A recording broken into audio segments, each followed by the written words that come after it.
여기는 정신건강의 학과 전문 이중 유튜브입니다.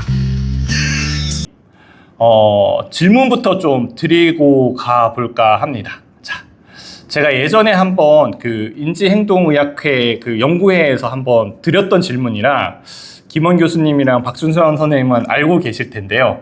나머지 선생님들께 질문을 한번 드려보겠습니다. 제가 지금 앞에 이렇게 서 있잖아요. 제가 여기 존재하는 건 사실일까요? 너무 말도 안 되는 질문 같아 보이지만 여기 계신 선생님들이랑 조금 소통하면서 조금 해볼 생각을 하고 있으니 한번 그 생각을 조금 이야기를 해주시면 좋을 것 같습니다. 제가 여기 있는 게 사실이라고 생각을 하시는 선생님 계신가요? 제가 여기 있는 게 사실이 아니라고 생각하시는 선생님은 안 계시네요. 오, 어떻게 생각? 제가 여기 있는 게 사실이 아니라는 생각은 혹시 어떤 생각인지? 그 여러 가능성 중에 하나의 가설이 혹시 어떤 게 있을까요?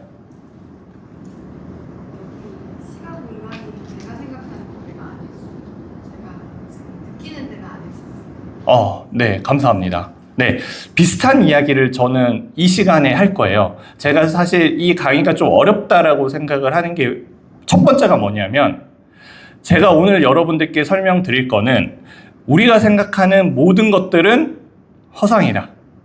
심지어 내가 생각하는 자아도 허상이다. 의식도 허상이다. 자유의지도 허상이다.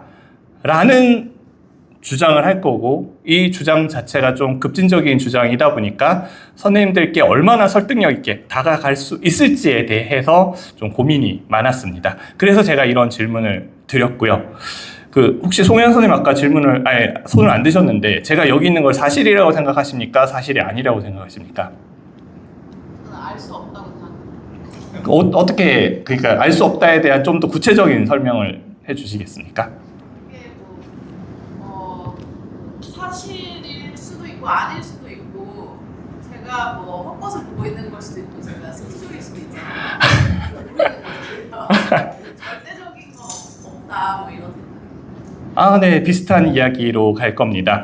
제가 이 나눠드린 유인물에 가로 열고 페이지가 적혀 있는데 그 페이지가 뭐냐면은 아니세스 교수님이 출판한 비잉유라는 책이 있습니다. 한글로는 내가 된다는 것인데 거기 그 책에 있는 페이지를 제가 적어 놓은 거고요. 제가 아니세스 교수님의 말씀을 빌리자면 아니세스 교수님은 우리가 보는 모든 건 제어된 환각이다 라는 주장을 하고 있고요. 저는 그 주장에 대해서 2만%, 3만% 동의를 하고 있고 그런 관점에서 한번 이야기를 나눠볼까 합니다. 일단 여기 제가 있는 게 사실이라고 생각을 하신 분들이 많으셨는데요. 그분들은 아마 그 근거가 제가 강의할 때 몇 번 물어봤지만 대부분은 근거가 그렇습니다. 눈에 보이잖아요. 선생님이 지금 이야기하는 게 들리잖아요. 가 보통은 근거입니다. 근데 제가 오늘 의식, 자아, 자유의지가 허상이다라는 주장을 하기 그 이전에 우리가 보는 것, 우리가 들리는 것, 우리가 느끼는 그 모든 게 다 허상이다라는 주장을 먼저 하고 자아와 의식에 대한 이야기로 넘어가려고 해요.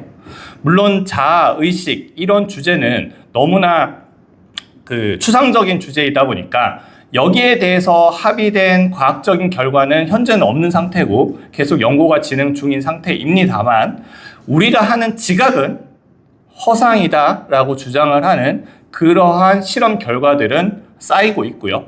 그리고 진화적으로도 당연히 그럴 수밖에 없음을 선생님들께 설명을 드리고 우리가 당연하다고 느끼는 이 지각, 시각, 청각, 촉각 이런 것들조차도 허상일진데 그렇다면 내가 내 자신에 대해서 느끼는 그 감각은 정말로 진짜일까? 라는 이야기를 선생님들과 한번 이야기를 나눠볼까 합니다. 제가 개인적으로 믿고 있는 인간 과학 역사의 발전 과정이 있습니다. 그게 뭐냐면 이건 저만 하는 얘기가 아니라 많은 뇌과학자들이 하는 이야기였고요. 근데 저는 비잉유 책을 읽으면서 이 얘기를 처음 한 게 프로이트였구나 라는 거에 한번 놀랐었거든요. 무슨 이야기냐면 과학 역사의 발전 과정은 결국은 인간 중심주의에서 벗어나는 방향으로 과학은 발전할 수밖에 없다라고 주장을 하는 과학자들이 많고요. 무슨 말이냐면 처음에 인간 중심주의에서 벗어났던 첫 번째 흐름이 뭡니까? 코페르니쿠스의 지동설이죠. 코페르니쿠스의 지동설은 인간이 살고 있는 지구가 중심이었어야만 했던 극히 인간 중심적인 사고에서 벗어나서 인간이 살고 있는 지구가 중심이 아닐 수도 있구나 라는 거에서 한번 벗어났던 과학적인 혁명적 변화가 일어났고요. 그 변화의 방향은 인간 중심주의에서 벗어나는 방향입니다. 두 번째 변화는 진화론입니다. 그래, 좋아. 인간이 살고 있는 지구가 중심이 아닐 수 있어. 그래도 인간은 다른 동물과는 구별된 특별한 존재야 라는 이 믿음을 인간은 갖고 있죠. 근데 진화론이 그걸 무너뜨렸습니다. 인간도 진화 역사의 한 줄기일 뿐이지 인간이라고 해서 다른 동물과 구별된 특별한 무언가는 아니다라는 게 이제 진화론이 인간 중심주의를 깨트린 거죠. 안타까운 부분이 있습니다만 아직도 이 진화론을 벗어나지 못한 분들도 아직은 존재하고 있는 거고요. 마지막 세 번째가 이제 아니세스 교수님 책에는 이렇게 적혀 있습니다. 세부적으로는 다소 빗나갔을지 모르지만 이런 프로이트의 설명은 전적으로 옳았다라고 이야기를 했는데, 프로이트가 얘기한 세 번째 혁명적인 변화는 본인의 무의식 이론이라고 설명을 합니다. 무슨 말이냐면 우리 인간은 기본적으로 내가 특별한 어떤 영혼, 특별한 자유의지, 특별한 의식, 특별한 자아 같은 게 존재를 해서 그걸로 통제 가능한 무언가가 있다라고 생각을 하는 그 착각을 갖고 있는데, 본인의 무의식 이론이 이 인간 중심주의적인 사고를 무너뜨린 세 번째 혁명적인 변화이다라고 프로이트가 주장을 했더라고요. 근데 프로이트의 주장을 떠나서 이렇게 주장을 하는 과학자들이 현재 늘어나고 있고요. 의식과학 쪽에서는. 그리고 최근에 의식과학자들은 우리가 생각하는 그 자유의지, 의식, 이거 다 허상이다라는 주장을 하고 있고, 저는 거기에 대해서 동의하고 있는 한 사람이고요. 오늘 여기서 선생님들께 이 주장을 한번 설득시켜 보도록 하겠습니다. 제가 아까 정서 및 뇌인지 과학 연구회를 발족한다고 말씀을 드렸는데, 이 연구회를 발족을 함에 있어서 제가 조금 힘든 부분이 두 가지가 있는 것 같습니다. 하나는 일단 지금 선생님들께 조금 생소한 분야라는 거고요. 또 다른 하나는 이게 진료 현장에 즉시 도움이 될까라는 의문일 것 같습니다. 근데 저는 개인적으로 두 번째 질문에 대한 답을 드리자면, 저는 이런 뇌인지과학, 진화심리학 같은 인간을 과학적으로 보는 학문을 공부를 하면서 제 자신이 자유로워지는 경험을 했고, 이거를 상담을 할 때 적용을 해봤더니 내담자들도 변해가는 모습들을 제가 개인적으로 느꼈고요. 저는 가장 중요한 건 가치가 아니라 사실이라고 생각을 하거든요. 사실을 기반으로 어떤 가치를 추구를 해야만 한다라고 생각을 하는 사람인데, 지금 최근에 이런 뇌과학이랑 진화심리학에서 밝혀지고 있는 사실을 선생님들께서 두 발을 단단하게 그 사실에 기반을 두고 다양한 가치적인 방법들을 쓰신다면 전 분명 진료에 도움이 되리라 생각을 하고요. 제가 개인적으로 경험했던 건 뭐였냐면, 제가 초반에 말씀드렸듯이 우리가 보는 모든 지각은 허상이다. 그리고 나에 대한 지각, 자아나 자유의지에 대한 나에 대한 지각도 허상이다 라는 말씀을 드렸는데, 여기에 대해서 과학적인 연구 결과들을 보고 여기에 대해서 뼈저리게 제가 느끼고 났더니, 제가 느꼈던 건 제가 제 자신으로부터 자유로워졌습니다. 집착하고 있던 모든 것들이 조금씩 사라지는 경험을 제가 조금씩 했었고요. 그래서 제가 농담 반 진담 반으로 사람들에게 내 종교는 과학이야, 나한테 종교 물어봐, 나는 종교는 과학이야 라고 말씀을 많이 드리거든요.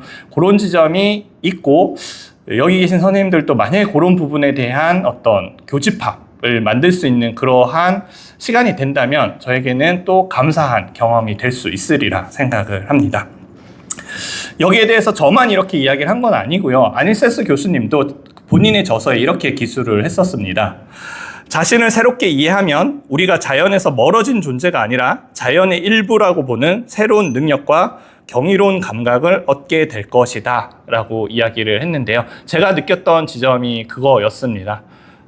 나라는 존재, 인간이라는 존재는 뭔가 특별한 게 있겠지.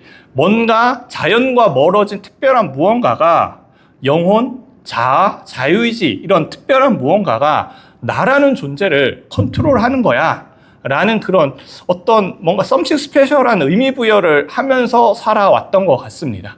근데 뇌과학이랑 진화심리학을 공부를 하다 보니까 그걸 철저히 무너뜨려 버리더라고요. 인간은 자연 그 이상도 그 이하도 아니구나 라는 걸 알게 되고, 그럼으로 인해서 역설적으로도 내 자신으로부터 조금 더 자유로워지는, 이 피부 껍데기로 둘러싸여 있는 게 나라고 생각하면서 살아왔는데 이건 내가 아니구나, 이건 그냥 자연이고 그냥 그렇게 되어져 있는 존재일 뿐이구나 라는 걸 깨닫게 도와줬던 제 개인적인 그런 그 도구가 이제 과학이었던 것 같습니다. 자, 그러면 제가 어려운 이야기를 드리는데요. 자, 의식. 자, 의식에 대한 정의도 우리가 합의된 정의도 없고, 이 의식에 대해서 이야기하는 건 상당히 어렵습니다. 하지만 그럼에도 불구하고 의식에 대한 이야기는 꼭 있어야 한다고 생각을 합니다. 왜냐하면 그 줄리안 반스라는 분이 이렇게 이야기를 하셨는데요. 의식의 끝이 온다고 겁먹을 건 아무것도 없다. 정말 아무것도 없다 라고 이야기를 했어요. 맞는 말이죠. 우리가 의식의 끝이 오면 정말 아무것도 없어집니다. 무슨 말이냐면 하나의 인간으로 살면 나의 의식이 모든 것입니다. 모든 것. 여기에 대한 설명을 하지 않고서는 인간에 대한 이해, 그리고 나에 대한 이해, 이거는 불가능하다고 생각을 합니다. 아니세스 교수님도 의식적 경험은 우리에게 전부다. 의식적 경험이 없다면 세상도 자기도 내부도 외부도 없다. 이렇게 표현을 하셨고, 그렇기 때문에 우리는 의식에 대한 이해는 반드시 필요하다. 이렇게 이야기를 합니다. 이런 사고 실험만 해봐도 알 수 있을 것 같습니다. 선생님들께 한번 질문을 드려보겠습니다. 이것도 아니세스 교수님이 본인의 저서에서 내놓은 사고 실험인데요. 당신의 뇌를 모든 면에서 똑같은 기계로 대체한다. 근데 썩지도 않고 영원히 살 수 있게 해주겠다. 불로장생의 기회를 주겠다. 근데 한 가지 문제가 있다. 완전히 똑같이 만들기 때문에 기능적으로도 동일하고 의식이 있는지 질문하면 네, 저는 의식이 있습니다 라고 대답할 것이다. 근데 한 가지 문제는 당신에게 더 이상 1인칭 시점이 아니라면, 내가 지금 이 1인칭 시점으로 세상을 바라보고 있는데 완벽하게 동일한 무언가를 만들었지만 거기서는 또 다른 시점이 생긴다면, 그렇다면 과연 이 선택을 하시겠습니까? 라고 질문을 드려본다면 아마 대부분은 안 하실 거라고 생각을 합니다. 그쵸? 더 이상 내가 아닌데 그게 불로장생을 하든 뭘 하든 나랑 상관이 없는 거죠. 한마디로 의식에 대한 설명이 되지 않으면 인간에 대한 설명도 되지 않고 나에 대한 설명도 되지 않는다라고 생각을 합니다. 넘기고요. 네. 이 문제에 있어서 좀 어려운 부분이 있는데 이 부분은 짧게 그냥 설명을 드리고 스킵하고 넘어가도록 하겠습니다.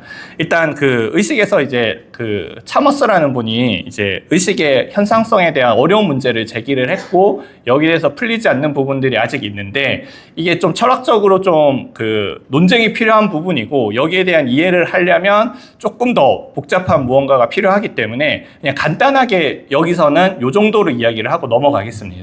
우리 뇌 안에서 벌어지는 이 모든 것들을 제가 지금부터 현상이라는 개념으로 설명을 할 거고요.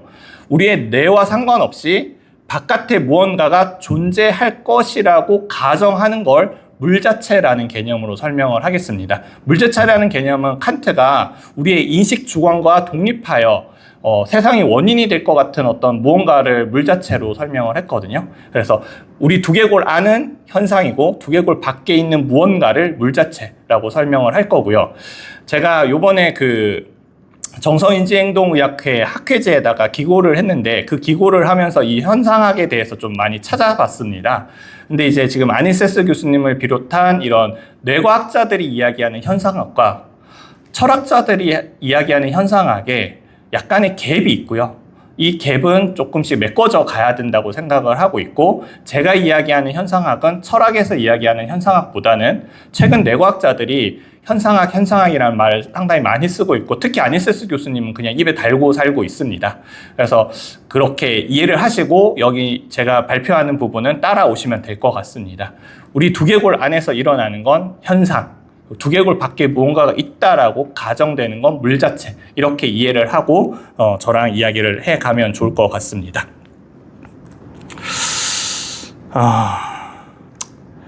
그래서 아니세스 교수님은 그냥 실제적 문제 관점으로 풀어야 한다. 현상학이 어려운 문제 갖고 들어올지 말고, 그냥 결론부터 얘기하면 아니세스 교수님의 관점은 세상의 물 자체는 없다. 모든 건 현상일 뿐이다. 우리가 현상적으로 실제한다라고 믿는 건 허상일 뿐이니 물 자체 빼고 그냥 현상학적 관점에서만 접근하면 된다.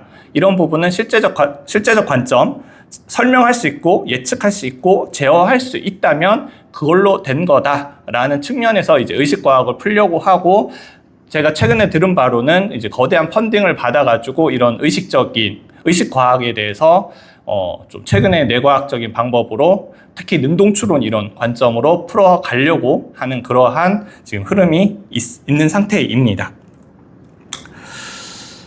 자, 제가 처음에 질문을 드렸죠.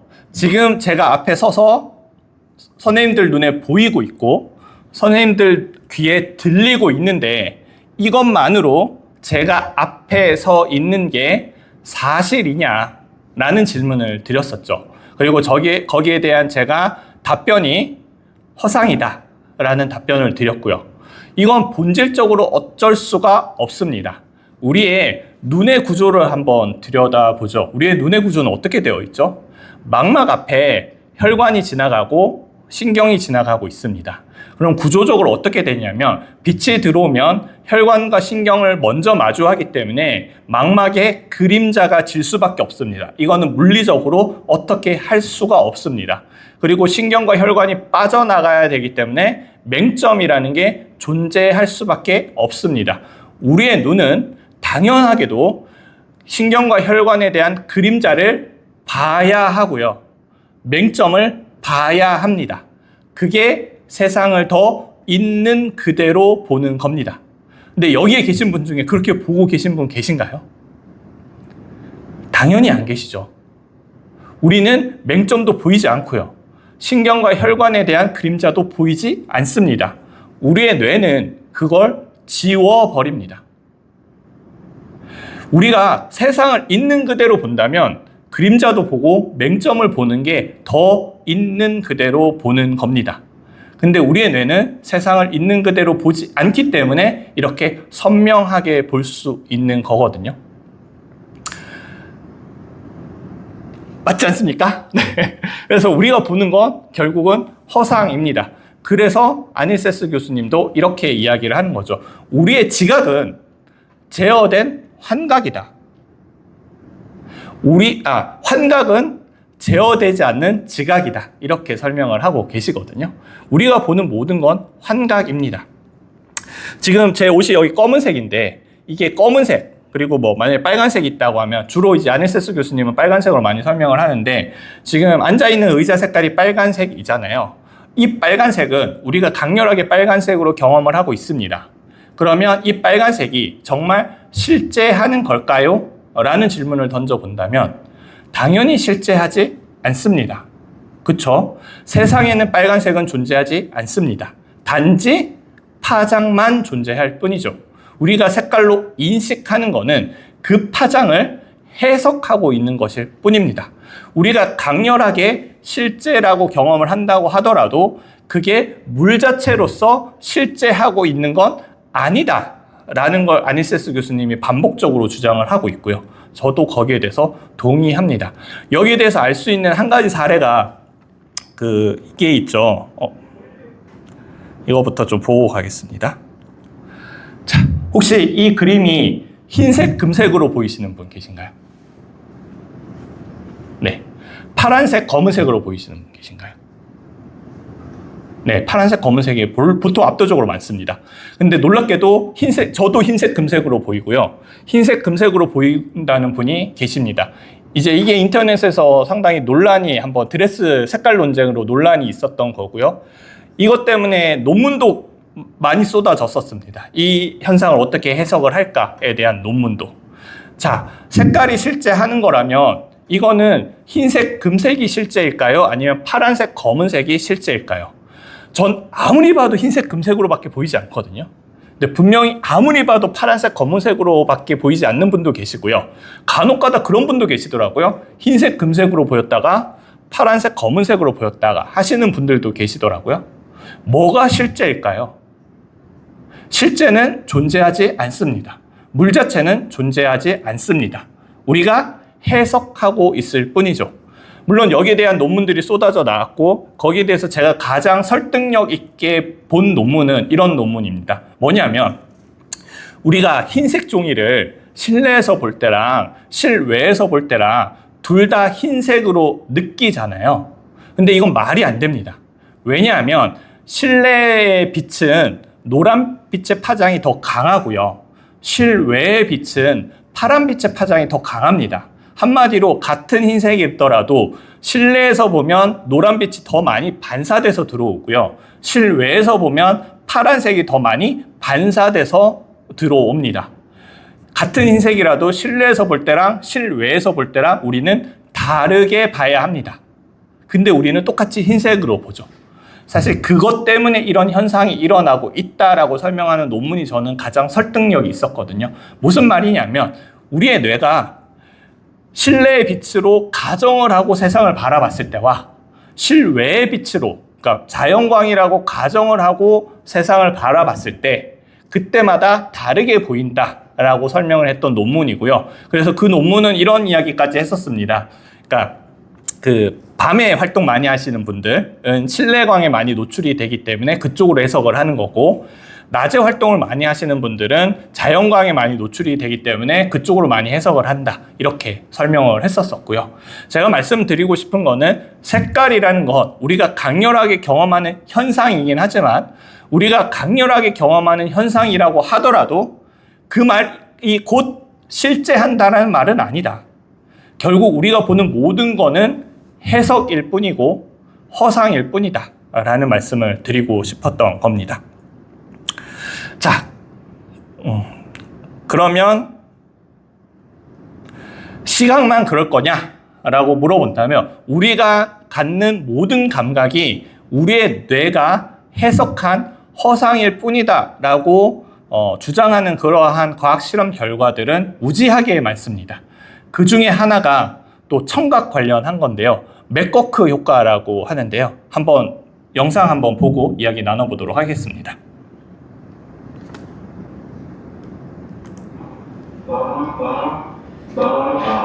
예, 지금 이 사람이 뭐라고 얘기했습니까?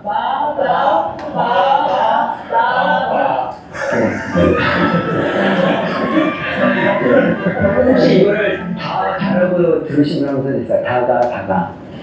네, 그죠? 자, 몇 시까지 죠 여기 다시 한번 입을 보시고 한번 들어보십시오. 다시 한번 틀어주세요.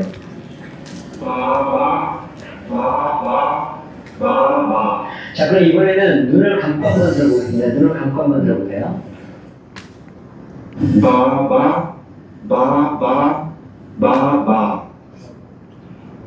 자, 그럼 이제 눈을 뜨고, 자, 뭐라고 했습니까, 이분이? 분명히 봐죠, 소리는. 그러면 이제 여러분이 그걸 알았어요.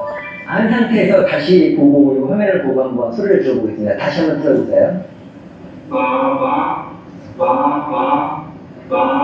뭔가 다르게 들리죠? 네, 이게 맥거크 이펙트라는 건데요. 사실 이 사람의 입모양은 가가입니다. 입모양은 가가예요. 근데 소리는 바가예요. 그리고 여러분 뇌가 이 시각 정보하고 소리 정보를 받아들여서 이게 잘 안 맞으니까 그냥 대강 합친 거예요. 그래서 여러분들이 실제 소리와는 다르게 들리는 거죠. 근데 이게 이걸 봤는데도 아까 바바로 정확하게 들으신다고 그러시죠? 네, 10사람 중에 한 분이 그런 비정상적인 반응을 하시죠. 为什么你很像呀？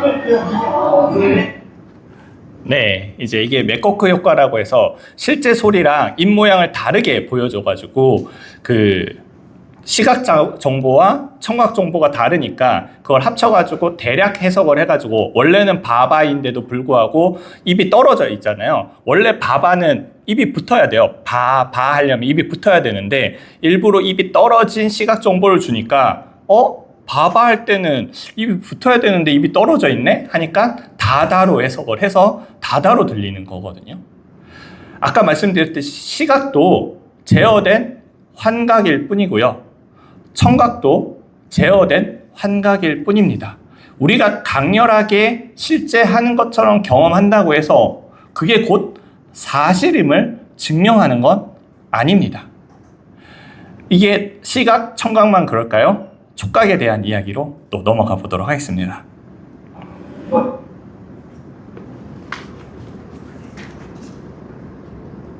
We're going to do a little demonstration here called the rubber hand illusion. It's going to be a little... This illusion may look like fairground fun, but it reveals one of the most important new ideas in brain science. Right there. Good. And can you put this hand down right over here and just curl it up like the rubber hand's curled up? All right. Now what I'm going to do is try to position the rubber hand so it looks like it's your own. Okay, could you imagine that being your own hand, kind of? Yeah. What we're going to do is we're going to stroke your fingers simultaneously, the rubber finger and your real finger, and hopefully this will convince you that the rubber hand is your own, that your brain will actually adopt this hand. In the illusion, simply watching the rubber hand being stroked at the same time as the real hand is enough to trick the brain into adopting it as its own. We like weird. And slowly but surely, you should feel that the hand you're looking at is actually part of your body. Feels like you're touching my hand with that one. Right, so it feels like this is your hand I'm touching, right?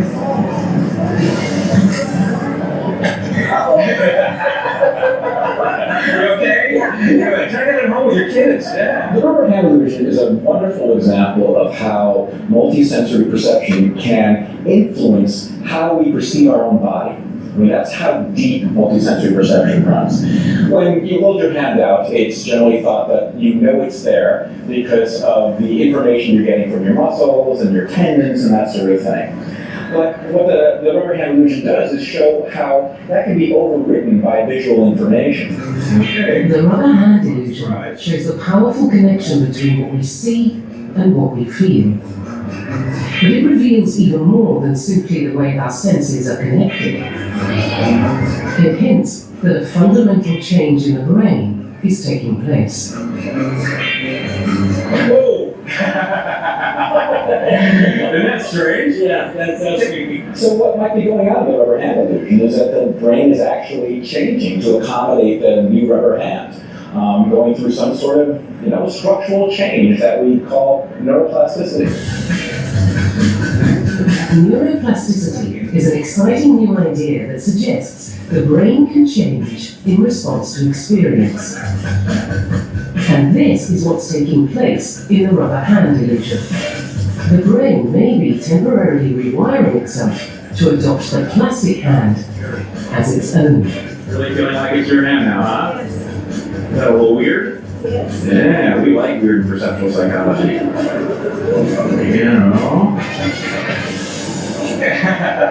Was that scary? Good, we like that. 네, 이 고무손 착각 실험은 아마 많이 유명해서 많이들 알고 계시리라 생각을 하는데요. 제가 이걸 가져온 이유는 이런 촉각조차도 허상이다. 실제로 사실 고무손에다가 붓질을 하는 정보와 그건 눈으로 보고 있는 거죠. 실제 손에다가 붓으로 칠하는 정보가 동시에 들어왔을 때 그 똑같이 두 번째 손가락을 칠하고 똑같이 막 네 번째 손가락을 칠하고 이렇게 될 확률이 자연적으로 일어날 확률은 거의 제로에 가깝습니다. 그쵸? 그런 우연한 사건이 동시에 일어날 확률은 거의 제로에 가깝습니다. 그러니 우리의 뇌는 어떻게 해석을 하냐면 지금 내 눈앞에 보이는 그 시각 정보, 고무손에 붓을 칠하는 이 시각 정보가 내가 실제로 느껴지는 촉각 정보와 일치하니 이 고무손은 내 건가 봐. 내 손인가 봐. 하는 겁니다. 그래서 고무손을 때리는데도 불구하고 내 손을 맞은 것 같은 그런 느낌을 느끼는 거죠.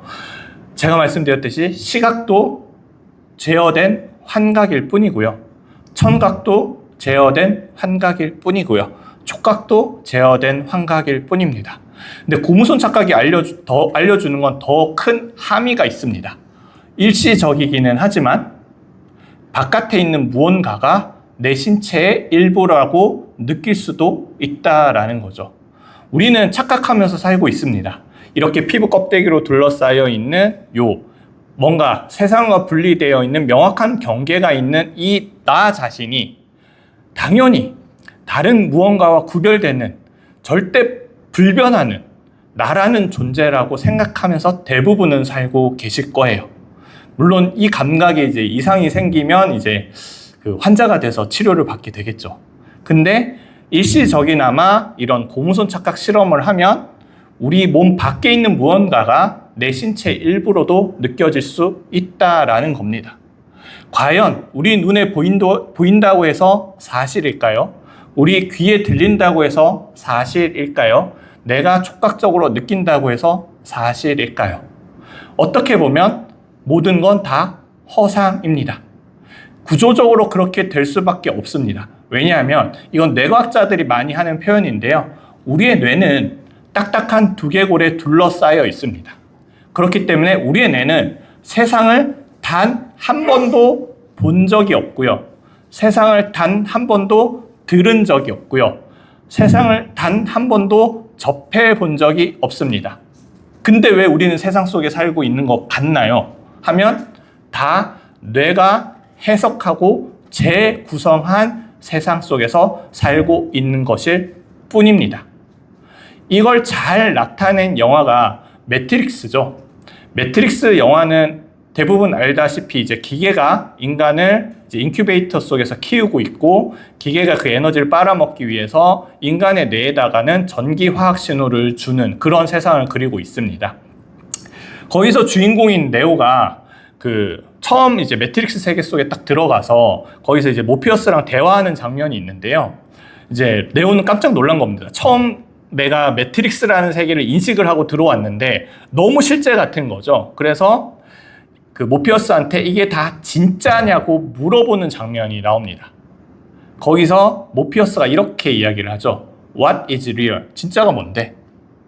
진짜라는 게 시각, 청각, 촉각을 의미하는 거라면 그건 뇌가 만들어낸 전기 화학 신호에 불과하다 라고 대답을 하는 그런 장면이 나오거든요. 이게 제가 말씀드린 최근 뇌과학에서 이야기하는 현상학을 비유보다는 거의 명확하게 표현을 하는 영화의 한 장면이라고 생각을 합니다. 그래서 여기까지는 대부분의 뇌과학자들은 동의하는 이야기라고 생각을 합니다. 우리가 보는 건 다 환각일 뿐이다 라는 거요.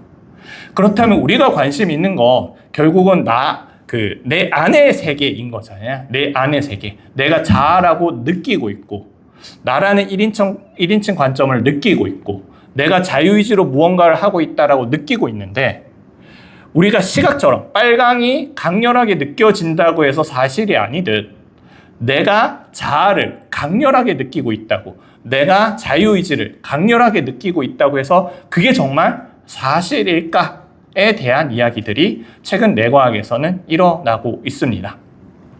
이거와 관련해서 제가 대표적인 실험 하나를 소개해 드려볼까 합니다. 되게 유명한 실험이죠. 로저 스페리의 분할뇌 실험이라고 많이들 알고 계시리라 생각을 합니다. 예전에 이제 간질 환자들 같은 경우에는 이제 뇌를 연결하는 뇌량 부분을 잘라서 한쪽에서 발작이 일어나더라도 그게 다 퍼지지 못하도록 막는 그런 수술들을 실제로 했고요. 스페리라는 분이 이 뇌량도 분명히 어떤 기능이 있을 텐데 이렇게 잘라내도 상관이 없을까 해서 이분들을 가지고 실험을 했고 그 실험을 통해서 이제 노벨상까지 받으셨었죠. 간단한 실험입니다. 이제 뇌량을 자른 사람을 이제 좌우뇌 분할 환자라고 불리는데 이분들한테 왼쪽에다가 명령어를 보여줍니다. 저기 나가가지고 문을 닫으세요 라는 그 왼쪽 시야에다 명령어를 보여주면은요, 우리의 뇌는 왼쪽 시야에 있는 정보는 오른쪽 뇌로 가기 때문에 우뇌가 그걸 인식을 합니다. 그래서 갑자기 이 사람이 일어나서 문을 닫으러 가요. 그때 이제 과학자가 그분을 잡고 물어보죠. 당신 왜 지금 일어나서 문 쪽으로 향하고 있죠? 라고 물어보면 이분들이 추워서 문을 닫고 싶었어요. 그냥 공기가 이래서 저쪽으로 가고 싶었어요. 물을 마시고 싶었어요. 라는 가짜 이유들을 만들어내는 겁니다. 왜냐하면 우리가 언어를 관장하는 좌뇌는 이 나가서 문을 닫으시오라는 명령어를 보지 못했기 때문에 우리의 좌뇌는 내가 지금 왜 일어나서 걸어가고 있는지를 알지를 못하니까 이유를 만들어내는 겁니다. 물을 먹고 싶어서요. 추워서 문을 닫고 싶어서요. 라는 이유를요. 그 사람은 분명 이렇게 생각을 할 겁니다. 진짜야 이게. 나는 진짜 물을 먹고 싶어서 야 라고. 왜냐하면 우리는 자유의지라는 환상을 갖고 살고 있거든요. 자유의지라는 허상을 갖고 살고 있거든요. 내가 하고 있는 무언가는 내가 갖고 있는 명확한 이유를 갖고 하고 있다라는 그런 허상을 갖고 살고 있거든요. 이거는 그러면 환자라서 그런 거 아니냐라고 물어보실 수도 있을 것 같습니다. 근데 사실 우리 인간도 일반적인 정상적인 인간도 똑같습니다. 정상적인 인간들한테 했던 실험 중에 하나는 이런 실험이 있었는데요. 똑같은 스타킹을 4개를 준비를 해서요. 사람들에게 이제 제공을 합니다. 그리고 사람들한테 1, 2, 3, 4 스타킹 중에 가장 품질이 좋은 스타킹이 무엇인지를 결정하라고 합니다. 그러면 대부분 4번째를 많이들 선택을 하거든요. 이제 이게 최신 효과라고 하는 겁니다. 내가 가장 가까이 본 게 생생하게 기억에 잘 남으니까 그게 가장 좋다라고 해석을 한다라는 겁니다. 근데 이분들한테 물어봤습니다. 왜 4번째가 가장 좋다라고 생각을 했습니까? 라고 물어봤을 때 최신 효과 때문이에요 라고 대답을 하는 사람은 없었습니다. 4번째 스타킹이 가장 품질이 좋아 보입니다. 4번째 스타킹이 색깔이 제일 예뻐 보여요 라는 이유를 만들어냅니다. 실제로는 4스타킹이 다 동일한 스타킹이었음에도 불구하고요.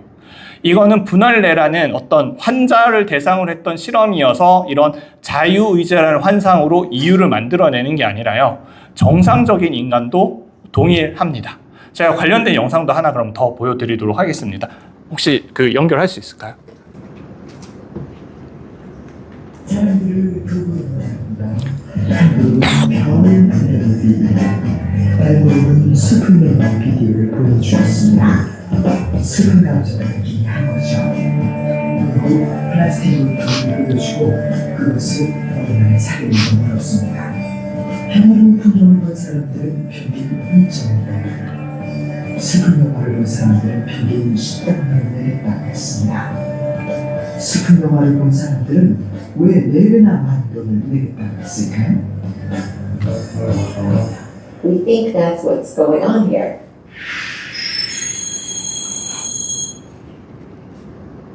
Without decision makers realizing it, they just want something a lot. And so they pay more to get it when they're sad than they otherwise would. 놀라운 것은 사람들에게 당신이 슬픔을 느껴 물통을 더 비싸게 샀다고 얘기하자 대부분은 아주 불쾌하게 생각했다는 겁니다. The interesting thing is that, again, it's non-conscious. A sense of emptiness. So sadness, the most salient theme associated with sadness is loss. And it's an overwhelming sense of loss. And it seems to trigger, without us realizing it, this implicit goal of filling.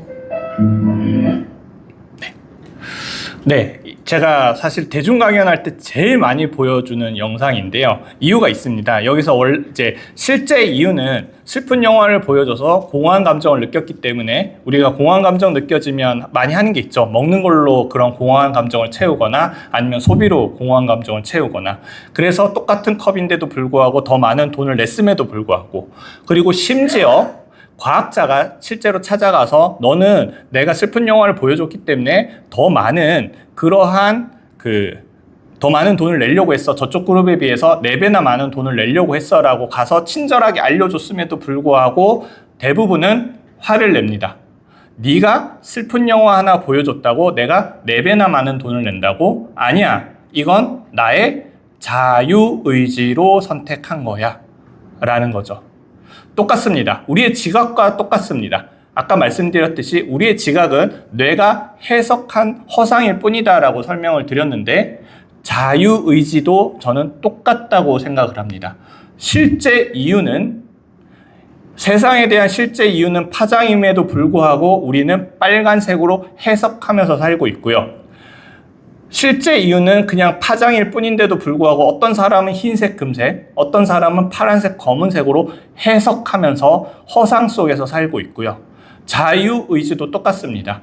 실제 이유는 슬픈 영화를 봐서 공허한 감정을 느꼈기 때문에 10달러나 되는 돈을 냈음에도 불구하고 여기에 대한 허상을 갖고 자유의지 이건 내가 한 거야 라는 허상을 갖고 이건 예뻐서 10달러야. 10달러의 가치가 있어서 10달러야 라고 주장을 하면서 살고 있다라는 거죠.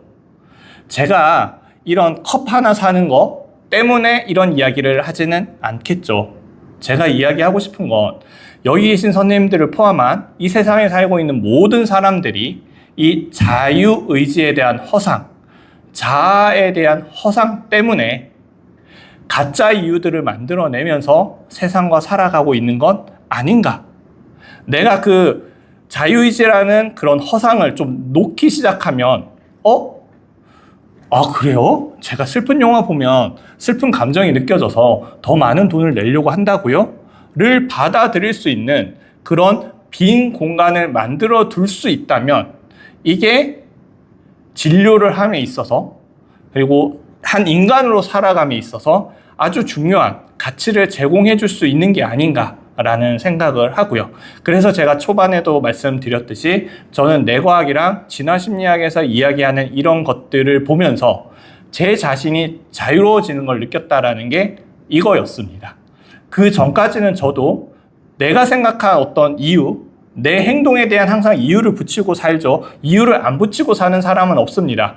왜냐하면 아까 스타킹 실험만 봐도 알 수 있듯이 똑같은 스타킹 4개를 주고 제일 좋은 거 골라보라 하면 모르겠습니다 하는 게 정답인데 다 똑같아 보여요 하는 게 정답인데 사람은 거기서도 어떻게든 답을 찾으려고 하는 존재이거든요.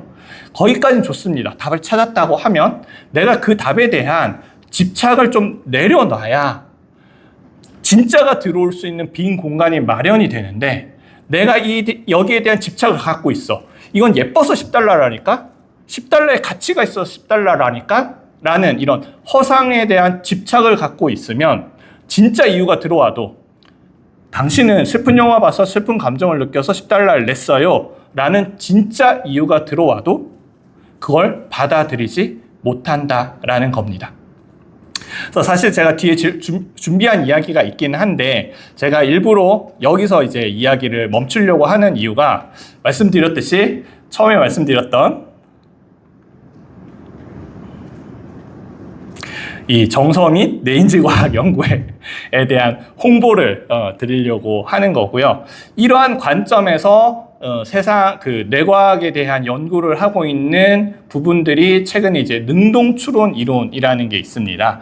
이런 것들이 세상은 모든 게 현상일 뿐이다라는 관점에서 인간을 바라보는 도구고요. 그리고 이거에 대한 강력한 점은 딥러닝과 연관시켜서 하고 있는 그러한 분야가 있는데요.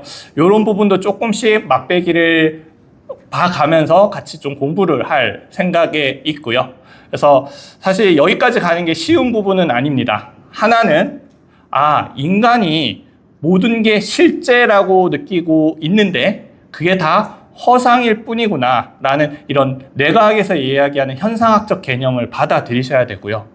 그걸 받아들인다고 하더라도 이걸 이제 또 딥러닝에 어떻게 적용할까는 또 다른 문제이기 때문에 여기 갈 길이 좀 먼 부분이라서 제가 오늘은 뒤에 것까지 하면 너무 과부하가 생긴다라는 생각을 해서 오늘은 딱 요 포인트에 맞춰서 우리가 보고 있는 지각은 다 컨트롤된 할루시네이션, 제어된 환각일 뿐이다.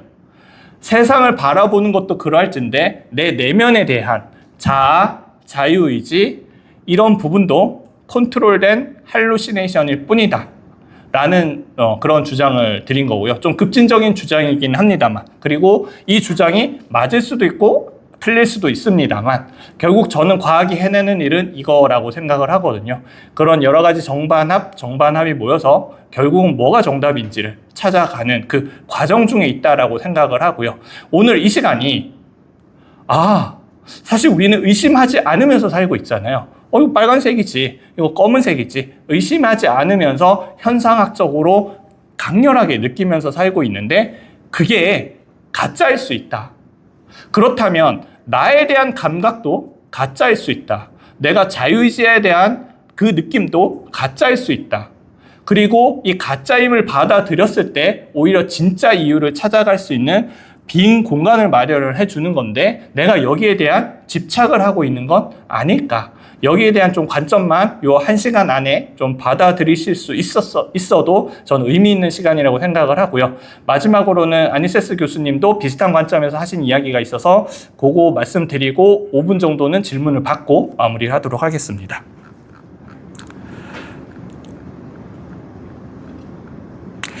아니세스 교수님이 본인 비익류 책에 이렇게 적어놨습니다. 빨강을 경험한다고 바깥 세상에 빨강이라는 게 존재하는 뜻이 아니듯 통일된 자아를 경험한다고 진짜 자기라는 게 존재하는 의미는 아니다. 뇌가 된다 또는 당신이 된다라는 경험은 지각 그 자체, 더 정확히 말하면 우리 몸의 생존에 초점을 맞추어 신경적으로 암호화된 예측이 촘촘히 얽힌 집합이다. 우리 자신이 되는 데 필요한 건 이것뿐이다. 고무손 착각은 신체 소유라는 경험이 독특한 제어된 환각의 일종이라는 생각과 일치한다 라고 이야기를 하셨고, 제가 지금까지 이야기했던 모든 거와 동일한 이야기입니다. 자유의지도 제어된 환각이다. 의지의 경험과 의식적 의도는 둘 다 세상의 어떤 분명한 속성과도 직접 일치하지 않는다. 우리는 의지의 경험, 의식적 의도를 뭔가 실제하는 무언가처럼 느끼고 있어요. 그러니까 살아가고 있는 거죠. 하지만 세상의 어떤 물 자체와도 직접 일치하지 않는다. 세상 바깥에 진짜 빨강이나 진짜 파랑이 없는 것처럼 세상 안에도 유령 같은 자유의지는 없다. 하지만 의지의 경험과 의식적 의도는 둘 다 중요한 방식으로 행동을 유도하는 데 기여하고 사전 믿음과 감각 데이터의 제약을 받는다.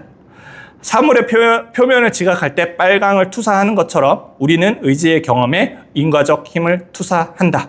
빨강이 실제하는 게 아니듯 자유의지도 실제하는 게 아니다 라고 주장을 하고 계시고요. 이렇게 주장을 하는 뇌과학자들이 현재 늘어나고 있고, 저는 여기에 대해서 2만% 동의를 하고 있고, 그리고 이 어떤 과학적인 지식이 제 자신으로부터 자유롭게 해주는 그런 경험을 제가 개인적으로 해서 이렇게 공유를 드리게 됐습니다. 관심 있으신 분들은 이런 공부를 같이 해 나갔으면 좋겠다라는 바람을 전하면서 제 강의는 여기서 마치도록 하겠습니다. 감사합니다. 아까 강의 일단 잘 말씀해 주셔서 관심 있게 잘 들었고요. 현상과 물 자체에 대한 거에 좀 질문을 드리고 싶은데, 제가 말씀해 주신 이해한 게 잘 맞는지 모르겠지만 물 자체가 없다라고 저는 이해를 했는데, 현상적으로 우리가 겪고 있는 이 현상의 허상이라는 말씀에는 동의가 정말 되잖아요. 그렇다고 해서 물 자체가 없다라고 하는 건 아직은 저는 받아들여지지를 않거든요. 왜냐하면 이 인간이라는 스페시에서 모두 어떤 뭔가를 이제 인지하는 데서 서로 다르게 받아들이는 그런 것들이 이제 있으니까 허상이 하나 꼭 진짜를 우리가 지각한다기보다는 허상이다 이런 것들을 좀 봤는데, 어쨌든 관역의 중앙을 때리지는 못하고 원래를 때린다고 하더라도 같은 인간이면 비슷한 부분들을 때리는 셈이잖아요. 그러면 그게 실제와는 다를지라도 물 자체와 우리가 지각하는 실제라고 믿는 것이 다르다는 말은 있을 수 있지만 물 자체가 없다라고 주장하는 건 좀 모순적이지 않은지 그 부분 질문 드리고 싶습니다. 네, 너무너무 좋은 질문 감사하고요. 사실 여기에 대해서도 많은 논란들이 있고요. 제 개인적인 생각은 과연 물 자체라고 있다라고 가정하는 것조차 저는 현상적인 거라고 생각을 하거든요. 왜 그러면 우리가 물 자체가 있는 것처럼 아까 말씀드렸듯이 우리의 뇌는 두개골에 둘러싸여 있기 때문에 그 물 자체라는 거를 단 한 번도 접한 적이 없습니다. 그럼에도 불구하고 왜 우리는 물 자체가 있는 것처럼 느낄까요?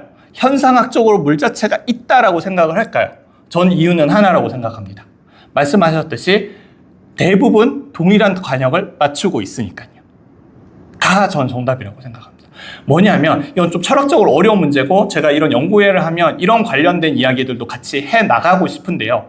사실이 뭘까? 물 자체가 뭘까? 라고 물어본다면요. 저는 이렇게 생각을 합니다. 많은 사람들이 동의하면 사실이 됩니다. 많은 사람들이 합의하면 물 자체가 됩니다. 라고 생각을 합니다. 진화 역사에서 우리는 동일한 진화 역사를 겪어왔기 때문에 비슷하게 보고 있는 거고 비슷하게 표현하고 있는 겁니다. 우리가 정확하게 무언가를 볼 필요가 없습니다. 정확하게 물 자체를 보는 게 아니라 사람들과 소통을 하면서 유용하게 잘 의사소통이 되고 잘 작동하면 그 자체로 된 겁니다.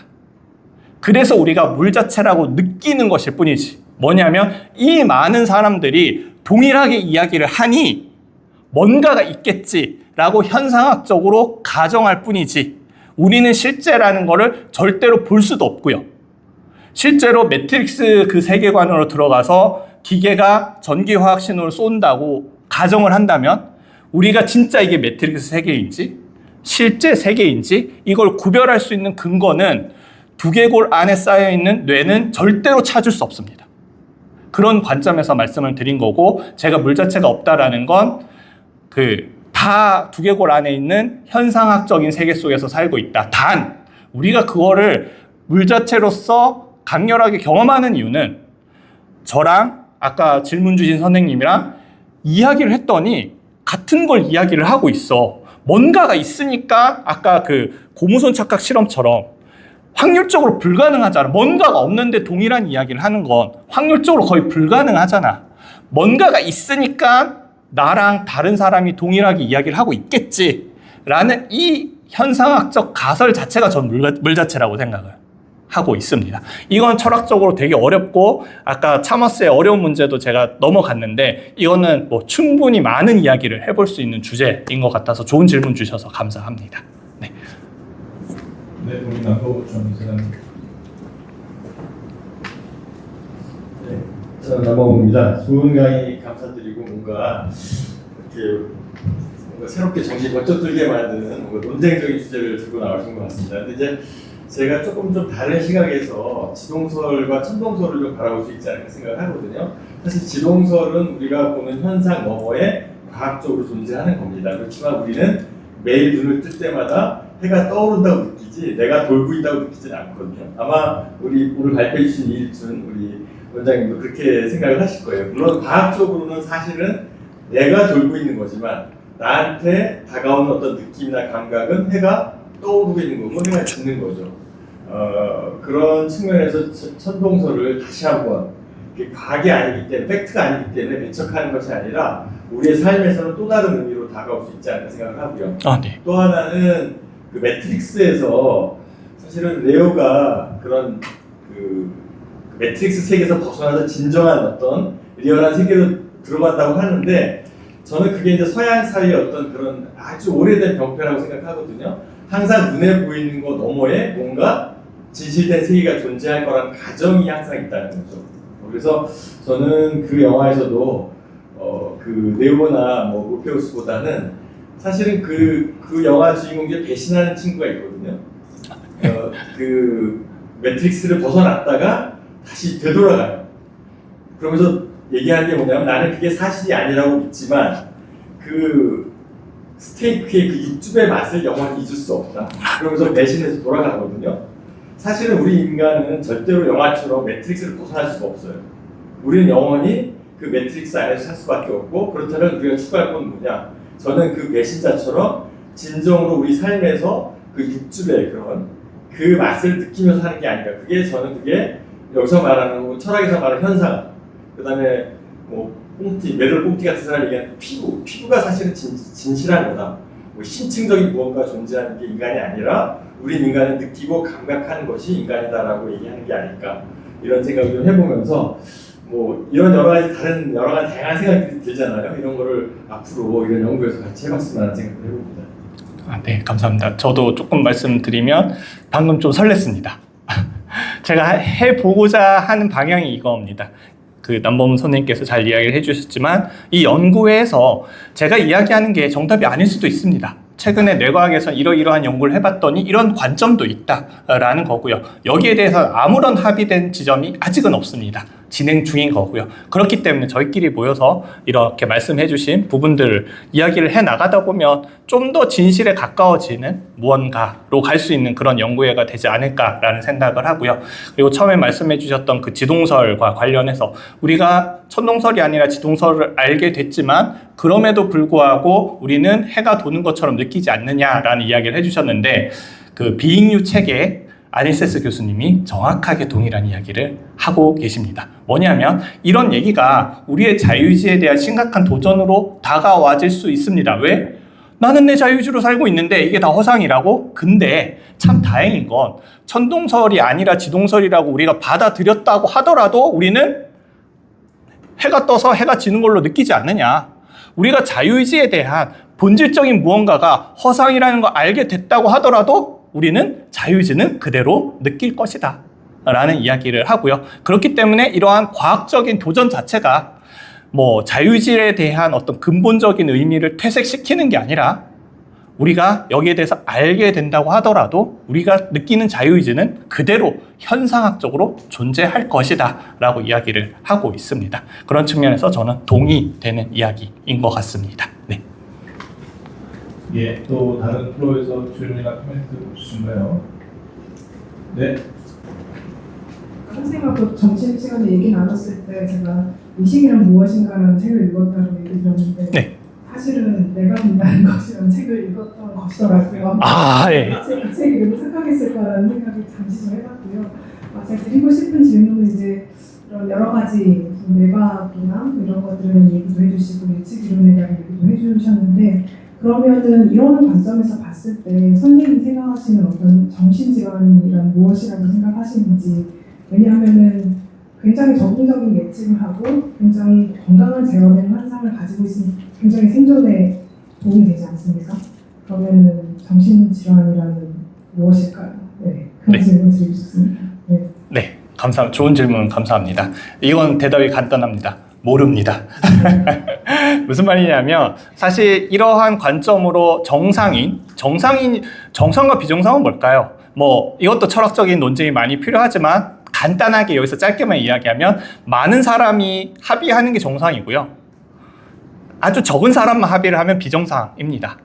이 말을 드린 이유가 뭐냐면 지금 과학적으로 이렇게 접근을 하는 시도 자체가 이제 막 그 능동추론 이론이 나온 게 이제 10몇 년밖에 안 됐거든요. 이제 막 태동하는 시기라서 정상, 그러니까 대부분의 사람들에 대한 설명도 아직 잘 못하고 있는데 특히 진화적으로 부적응하다고 느껴지는 이런 소수의 비정상이라고 칭해지는 여기에 대한 설명까지는 사실 한계가 더 많은 게 사실이고요. 그래서 정서 및 뇌인지과학 연구회에서는 좀 질병적인 관점보다는 일반적인 인간에 대한 관점에서 좀 접근을 그런 관점에서 접근을 하려고 하고 있고요. 뭐 한 가지 조금 첨언하자면 이런 식으로 이제 이런 관점으로 이제 딥러닝에 적용을 해가지고 아닐세스 교수님이 이런 식으로 만든 건 있습니다. 아마 쳐보시면 나오는데 할루시네이션 머신이라는 걸 만들었습니다. 그 구글의 딥드림 알고리즘을 이용을 해가지고